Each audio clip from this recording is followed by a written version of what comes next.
Hello guys, good afternoon. এখন বাজে দুপুর কটা বাজে, একটা। তো দেখো গাইস, আমাদের উপরতলা থেকে নিচে এসে শোয়ার একটাই কারণ, এত গরম যে উপরে আমরা থাকতেই পারছিলাম না কিছুতেই।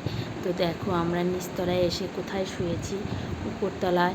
এত সুন্দর ঘর, বিছানাপত্র সব ছেড়ে দিয়ে নিচে আমরা যেহেতু কমপ্লিট করিনি, তো এটা হচ্ছে রুমটা শুধু পড়েছিল।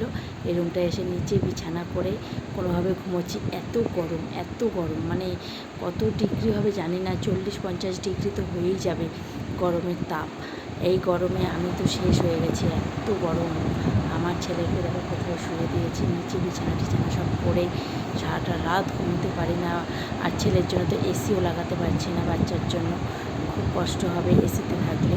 তাই আমি এসিতেও রাখতে পারছি না ওকে। তাই হচ্ছে আমাকে নিচে এসে থাকতে হলো, নিচে খুবই আরাম।